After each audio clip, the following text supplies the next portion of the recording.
મેં એક દાડો મારા ભાઈબંધને એવો ફૂલવાડ્યો ને કે ફૂલીને ડાયરેક્ટ આઈફોન લઈ આવ્યો. તમે જુઓ તો એવો આઈફોન લઈ આવ્યો, શો ઓફ કરે કંઈ. બાકી પછી એને ખબર પડી કે આ કોકના ફૂલાવાથી ફૂલાવાય નહીં. તમે એક ઉદાહરણ એના હાલત જોઈ લો કે કેવો ફૂલાઈને ફોન લાવ્યો હપ્તે. મેં તો એને કીધું હપ્તામાં કાંઈ નહીં ભાઈ, હપ્તા તો આપણે ભરી દઈએ ટાઈમનો ટાઈમ.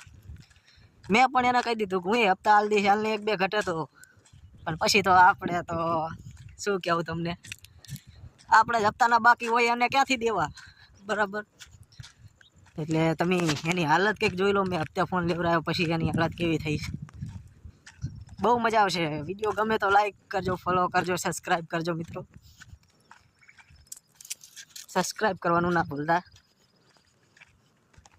હરક પદુડા થઈને મોબાઈલ તો મેં લઈ લીધો, પણ હવે મારે હપ્તા ક્યાંથી ભરવા યાર? આના એક તો કામે હાલતું નથી, કામમાં પણ મંદી છે, અને કોઈ દોસ્તાર તો આપણે માગવામાં બાકી રાખ્યો નથી. એ તો આપણને આપશે જ નહીં, પાકું છે. હવે કરવું